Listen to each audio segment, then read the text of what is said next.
Don't come to your brother's wedding. You're no longer part of this family. That was the message I received on a quiet Thursday evening. It lit up my phone screen just as I was pouring myself a glass of wine after a long day at work. 7 words. 7 words that shredded 33 years of sacrifice, loyalty, and unconditional love. My parents had decided to erase me with a single text. No explanation, no apology, no hesitation.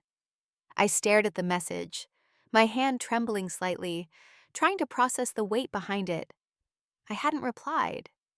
What was there to say when your own blood tells you you're no longer wanted?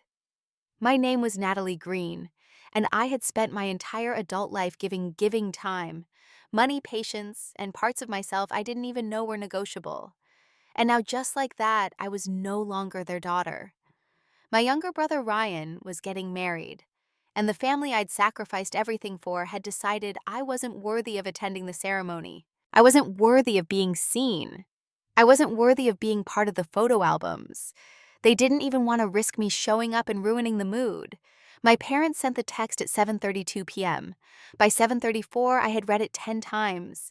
By 7:36, I had made a decision. I would not argue. I would not plead. I would not lower myself to beg for inclusion. Instead, I dialed a number I hadn't used in years. One person. One call. That's all it took. Within 72 hours, I would receive over 50 missed calls. And by the time the wedding unfolded, the truth would unravel in a way no one saw coming. My name is Natalie Green. I'm 33, a software engineer living in Austin, Texas. I've built my life piece by piece with no shortcuts, no lucky breaks, just discipline and late nights. From the outside, people say I have it together: a stable career, a nice apartment, a reliable car, and a quiet, composed way of speaking that people sometimes mistake for coldness. But I wasn't always like this. I grew up in a small town in Ohio, in a house that always smelled like lemon-scented floor cleaner and slow-cooked meatloaf. My parents, Carol and Henry Green, were traditional conservative and proud of their reputation in the community. They loved to brag about their perfect son, Ryan, and their responsible daughter, Natalie. The difference: Ryan was adored. I was expected. From the moment I turned 16, my life became a checklist of responsibilities. While Ryan was allowed to explore, make mistakes, and crash a car or two, I was the one who had to clean up after him, sometimes, literally. When our father lost his job the year I started college, it was me who took on 2 part-time jobs to send money back home. When Mom's health took a hit, it was me who flew home, stayed up nights managing medications, while Ryan was too busy figuring himself out. They said Ryan's just lost, he needs support. But when I asked for help during a rough breakup or a stressful work stretch, they told me, "You're strong, you can handle it." By the time I was 28, I had paid off Ryan's student loans, co-signed his car lease, and even covered 3 months of our parents' mortgage when their retirement account tanked. Not once did they say thank you. Not once did they ask if it was too much. The assumption was simple: I was the giver. Ryan was the future, the heir, the investment. He was their golden boy even when he was unemployed for nearly 5 years, drifting from gig to gig using words like freelance consultant and entrepreneur as placeholders for what he really was: a man avoiding responsibility while living off the generosity of others. They didn't see it that way. To them, Ryan was misunderstood, gifted, destined for something big. When he met Madison, a polished marketing executive from a well-off family, my parents acted like he'd won the lottery. "She's going to elevate him," my mom said during one call. "Finally, someone who sees his worth." I wanted to ask, what about the years I saw it? What about the money I poured into him when no one else would? But I knew better. If I brought up the past, I was accused of being petty, jealous, or worse, ungrateful. They always said I had everything: a good job, independence, intelligence. But what they never said was, "We see you. We're proud of you." Because in our house, praise was a currency only Ryan could cash in. And now, with his wedding approaching, they expected me to pay again. Only this time, the price was $60,000. They didn't ask. They demanded. As if my presence and my support were automatic. As if blood alone meant I owed them everything. It started with a phone call on a Sunday afternoon. My mother's voice was sweet, too sweet, the kind that made my stomach tense before the request even came. Natalie, honey, we need to talk about Ryan's wedding. I already knew. I'd seen the Pinterest boards Madison had emailed around: a vineyard in California, designer floral arrangements, a jazz quartet for the cocktail hour. It screamed money. My mother continued, "They've chosen the Lovell Estate in Napa. It's exclusive, but so beautiful. You'll love it." I waited. We're working out the family contributions now. Madison's parents are covering the venue and catering. We'll be covering the rehearsal dinner and flights for the pastor from our church. That leaves your part, 60,000 for the ceremony, styling the bridal suite, and Ryan's custom tux. 60,000. She said it like she was asking me to pick up milk from the store. "Mom," I said calmly, "I don't have that kind of money to give away." There was a pause.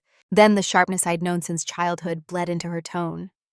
"What do you mean you work in tech? You have no children, no husband, no mortgage. What exactly are you spending your money on?" "On my life," I answered. "On building something that's mine. I'm saving for a house. I'm starting IVF next month." Silence. Then she laughed, and not kindly. "IVF? You want to have a child on your own? You think that's more important than your brother's wedding?" "Yes," I said without hesitation. "I do." The conversation escalated quickly. She called me selfish, said I was always trying to compete with Ryan, that I never learned what it meant to be part of a family. "You only call when you want something," she snapped. "Really?" I said, my voice low. "And what do you call this phone call?" She hung up on me. I thought that was the end of it, but it wasn't. 2 days later, I got a group message from my parents. My dad, who rarely texted unless it was about car insurance or holiday plans, had helped craft the message that much was clear. It read, "After much consideration, we believe it would be best for everyone if you did not attend Ryan's wedding. Your lack of support and combative attitude have made it clear that you no longer consider yourself part of this family. Please respect our wishes and do not come. We wish you the best in your future endeavors." I stared at the screen, my jaw locked so tightly I thought my teeth might crack. No phone call, no meeting, just a message like I was being fired from a job I didn't even apply for. My hands shook as I reread it. "Do not come. You are no longer part of this family." The gall, the absolute audacity. For 33 years, I had been their backup generator. Quiet, reliable, always ready to step in when things fell apart. And the one time I said no, the one time I drew a line, I was cast out like trash. I didn't cry. Not at first. I felt rage, hot and clean, slicing through the years of microaggressions and buried resentments. They didn't see me. They never had. All they saw was what I could provide. All they valued was what I could give. They had never asked what I needed. Never once. The next morning, Ryan texted me. "I don't know what you said to Mom and Dad, but you've really hurt them. Madison's parents are confused. Can you just lay low until the wedding's over? You're stressing everyone out. No, are you okay? No, do you want to talk? Just a PR request to disappear for his big day." I wanted to scream, but I didn't. Instead, I opened my banking app. I scrolled through years of transfers, tuition payments, rent deposits, a down payment on the Jeep he wrecked 6 months later. I took screenshots of everything. Then I found the photo albums, Christmases, birthdays, vacations, all the ones where I stood behind the camera, not in front of it. Always the observer. Always the support beam. I sat in the quiet of my apartment, phone in hand, and did something I hadn't done in years. I dialed a number I had saved under the name Susan, emergency only. My mother's older sister, the black sheep, the one who refused to bow to tradition and left town after being called ungrateful for not giving up her career for her family. She picked up on the second ring. "Natalie." Her voice was warm. I didn't even say hello. I just said, "They finally did it. They cut me off." There was a pause. Then she said, "Tell me everything." And I did. After the call with Susan, I didn't speak to anyone else for 2 days. I turned off my phone, left my email unread, and worked from home in complete silence. I needed the quiet. I needed to feel the depth of what had just happened without interruption. I walked around my apartment, picking up objects that had once meant something: a mug Ryan gave me for Christmas years ago, a photo of our family on a beach trip in 2005, a handmade card from my mother that said, "To my strong girl."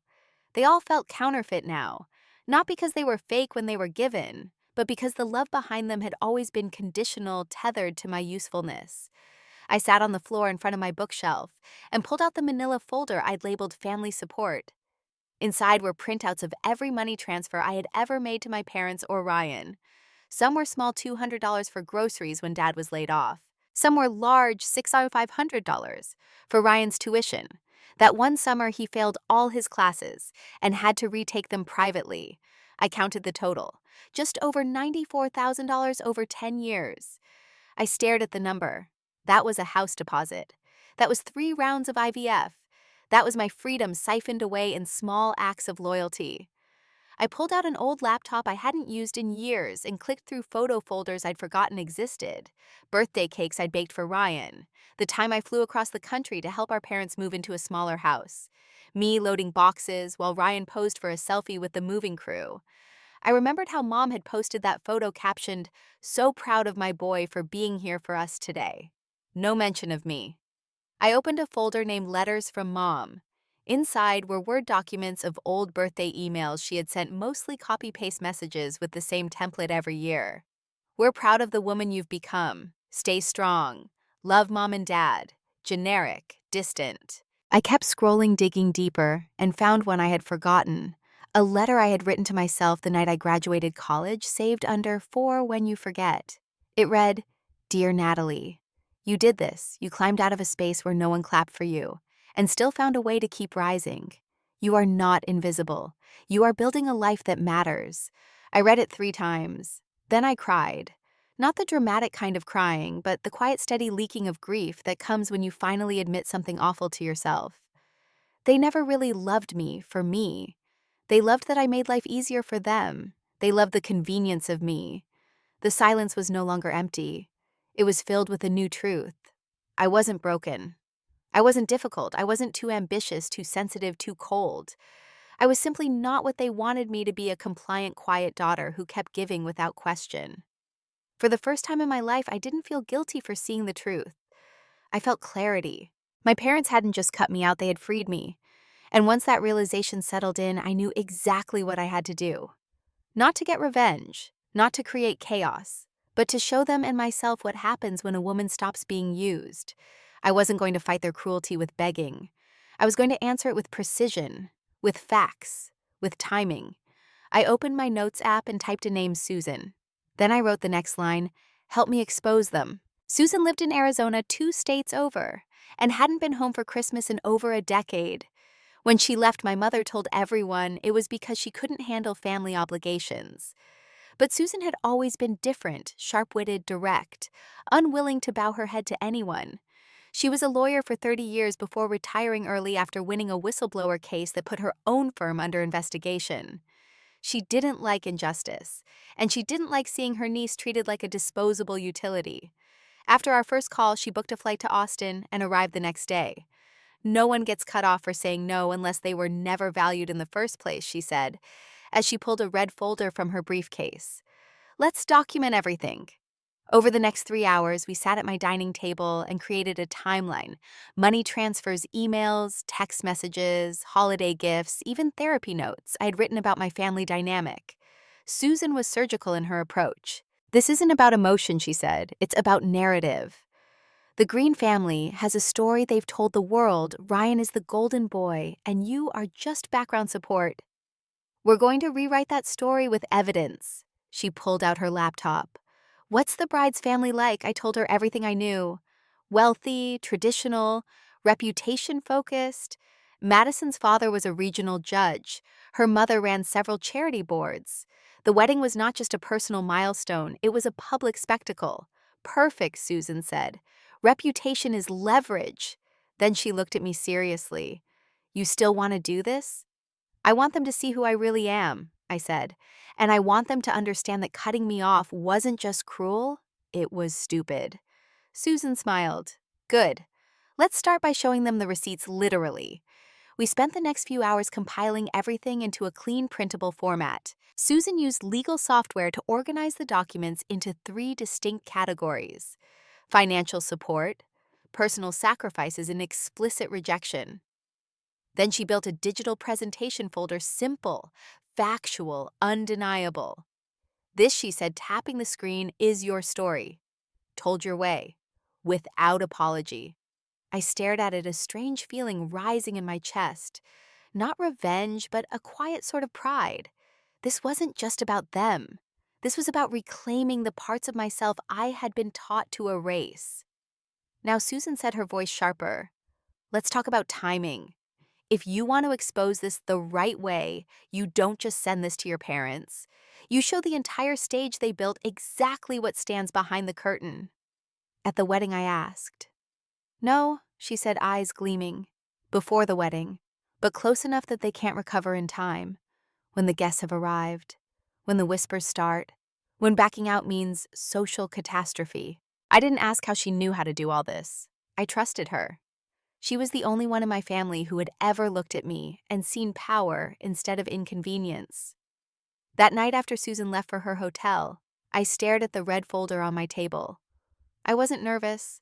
I wasn't even angry anymore. I was focused. They had erased me. Now, I was going to make sure they remembered. The next 3 days were a blur of controlled preparation. Susan and I worked like we were building a legal case, which in a way we were. We compiled a full dossier: digital copies of bank transfers, screenshots of texts and emails, a log of every financial contribution I had made to my parents and to Ryan, and a timeline of how that support aligned with major events in their lives. Every single document was time-stamped, labeled, and organized into a narrative. Not a bitter tirade. A fact-based story of how I had been used, silenced, and finally discarded. We called it The Investment Nobody Acknowledged. At the heart of the file was a letter I wrote by hand. It wasn't emotional or accusatory. It was analytical, clinical. To the family who believes I was never enough, it began. Here is what not enough looks like in dollars and hours and sacrifices. Here is what your daughter gave you while you praised your son. Here is the proof. Not to shame you, but to remind you of who you pushed away. We had 3 copies professionally printed and bound. One was labeled for Madison's family, one for Ryan and my parents, and one for me to keep.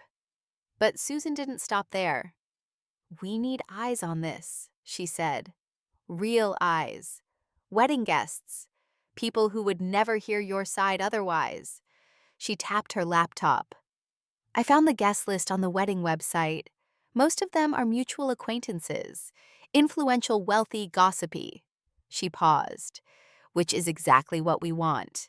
With a few strategic emails, anonymous, respectful, and loaded with hints, Susan ensured that certain people would be curious enough to open an envelope if one arrived. Timing is everything, she reminded me. They need to receive this while the bride's family is hosting the pre-wedding dinner. That's when everyone will be gathered, relaxed, unsuspecting. We scheduled the deliveries for Friday evening, 2 nights before the Sunday wedding. Couriered envelopes. No return address. Each included a cover letter. Before you celebrate a union, you may want to understand the family behind it. That was all. We also scheduled one envelope to be hand-delivered to the bride's mother at the venue during the final rehearsal. We'll label it as a seating chart update. Susan smirked. The irony is delicious. As Friday approached, I found myself surprisingly calm. I went to work. I bought groceries. I made a playlist for when I mailed the last envelope. I wasn't unraveling, I was rebuilding.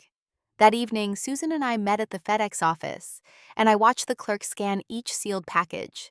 These won't be forgotten, she said. I nodded. I'm not angry, I told her. I'm just done being edited out of my own story.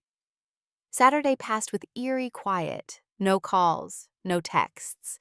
But I watched the wedding planner's Instagram stories. I saw the setup photos: white roses, chandeliers, gold-trimmed glassware. I saw my parents posing beside Madison's family, all fake smiles and polished pride. I saw Ryan in a tailored suit, sunglasses on, grinning like a man who thought the world owed him everything. Then at 8:13 p.m., I received a text from an unknown number. Who are you, and why did I get this package? I ignored it. At 8:47 p.m., another, "Is this real?" And at 9:22, a name I recognized, Madison's father. "We need to talk. Immediately." I smiled. Susan called an hour later laughing. We got their attention. Sunday morning, I received a final text. From my mother. Just 2 words. "How could you?" I didn't respond. She had asked me that question my whole life whenever I deviated, whenever I dared to prioritize myself. But now, for the first time, I didn't feel the need to answer. Instead, I looked at the bound copy of my own story sitting quietly on my bookshelf and whispered back, "How could you?" The wedding would proceed the next day, but not with the silence they had expected. The stage was set, the audience was informed, the masks were beginning to crack. And for once, I wasn't the one apologizing. Sunday morning arrived dressed in soft light and expensive perfume. Napa Valley looked like a dream, rolling hills, golden vineyards, rows of white chairs lined beneath crystal chandeliers, suspended from a tent the size of a mansion. I watched it all unfold not from the venue, but through the Instagram stories and tagged photos of guests. Hashtags like #GreenWedding and #Madison. And Ryan filled my screen. Everyone smiling. Everyone unaware that the illusion was seconds from shattering. Madison looked beautiful, I'll admit. A sleek white gown, her blonde hair swept into a low chignon, the kind of bridal look you see on magazine covers. Ryan stood at the altar with a champagne glass in hand and an expression that screamed, "I've won." My parents were seated at the front, beaming like royalty, proud of their golden boy. My name hadn't been mentioned. Not in toasts, not in speeches, not in any caption. I was erased. But not for long. The first sign came at 11:34 a.m., just as the guests were moving from the ceremony space to the cocktail garden. A rustle of whispers near the bar, a few phones raised discreetly. Then one man, Madison's uncle, walked straight up to her father, holding an envelope in hand. He spoke quietly. The father's face paled. He opened the envelope, scanned the contents, and immediately walked away from the group. At 12:07, Madison herself was seen in a corner holding the red binder Susan and I had prepared. Her expression was unreadable at first, shock, confusion, but as she flipped page after page, her lips tightened. By 12:20, she was gone from sight entirely. The reception was delayed. The music paused. The DJ announced a temporary hold on the event. At 12:45, my phone lit up with a call from Ryan. I didn't answer. Then came the texts. "What the hell did you do? Why are you ruining my life? Mom is crying. You're disgusting."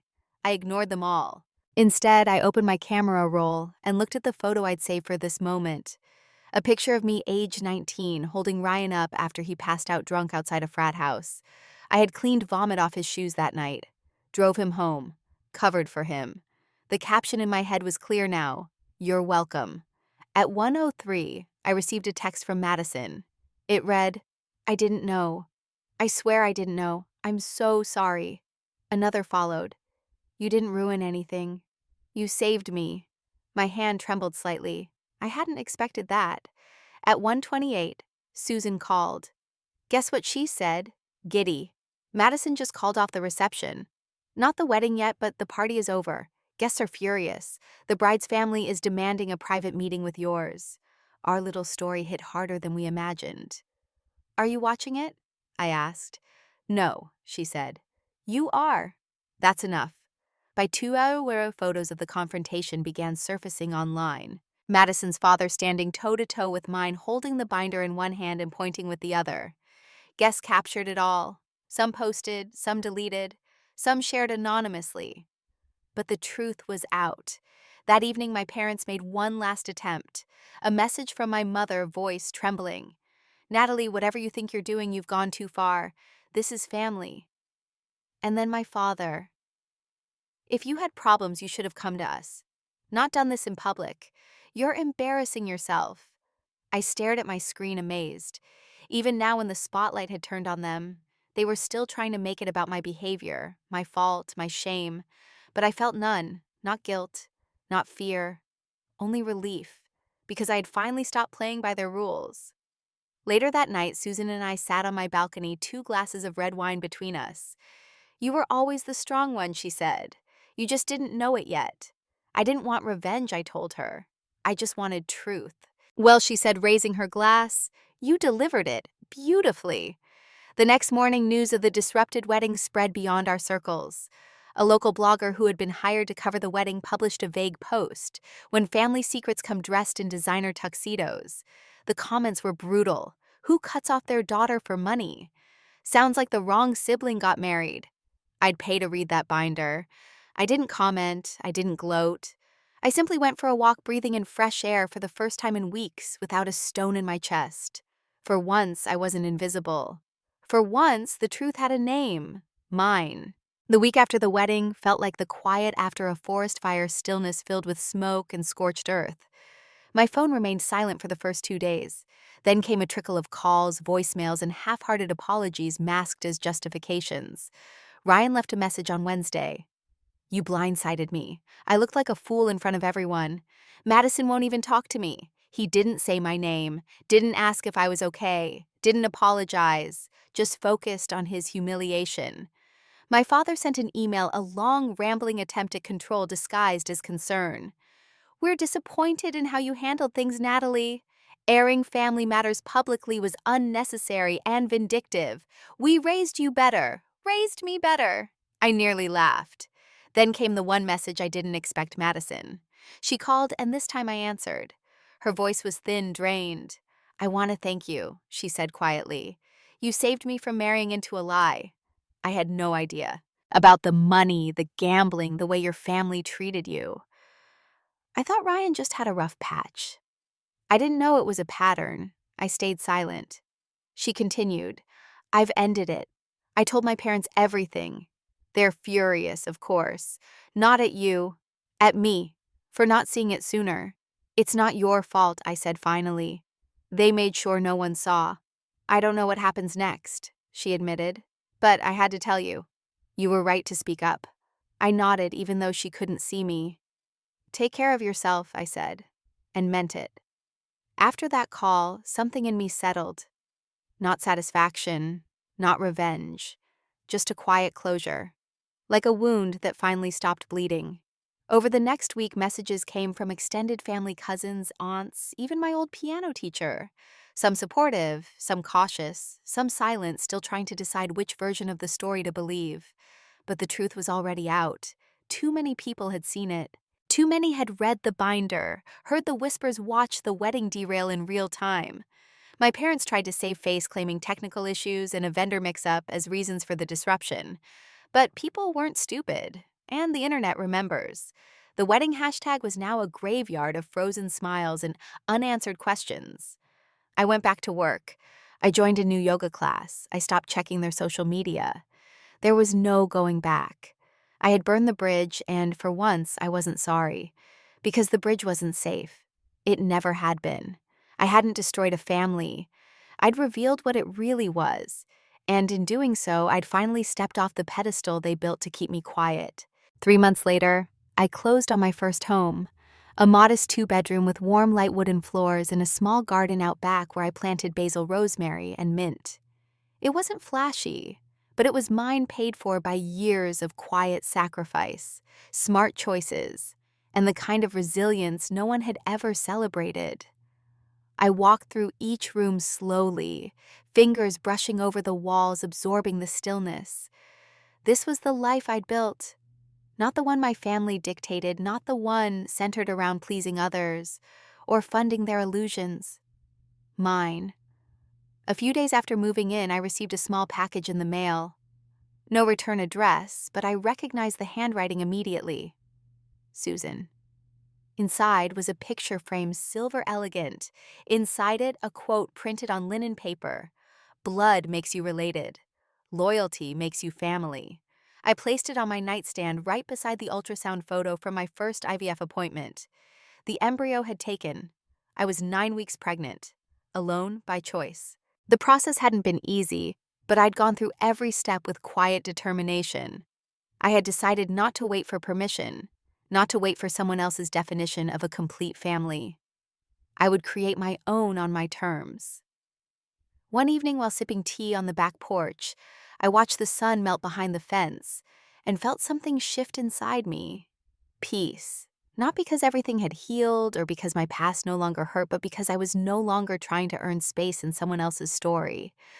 I had my own now. No apologies, no erasures, just truth, and the quiet, solid pride of a woman who had finally stepped into her own light. One morning, as I folded baby clothes, still smelling faintly of cotton and hope, I paused at the smallest onesie and pressed it against my chest. It read, "Strong like Mom." I smiled, not the performative smile people wear at family dinners, but a real one, deep and full. I thought of the future, of a child who would grow up never having to wonder if love had a price tag, a child who would never be punished for drawing boundaries, a child who would never have to earn their place at the table. I imagined bedtime stories filled with honesty, with lessons not about obedience, but about courage, choice, and dignity. I would raise this child in a world where truth wasn't feared, where silence wasn't confused for peace, where family meant presence, not pressure. One day, my child might ask, "Why don't we visit Grandma and Grandpa?" And I would say, "Because sometimes the people who bring you into the world aren't the ones who deserve to stand beside you in it." And I'd let that be enough, because it is. In the quiet of my new life, surrounded by soft fabrics, sunlight, and freedom, I understood something simple and unshakable. Real love doesn't threaten to leave when you say no. Real love doesn't come with receipts or ultimatums. It just shows up day after day, moment after moment, with open arms and honest eyes. I picked up my journal and wrote one final line under that long list of sacrifices and names I had once called family. Letting go isn't the same as losing. Sometimes it's how you finally win. And for the first time in a long, long time, I felt like I already had.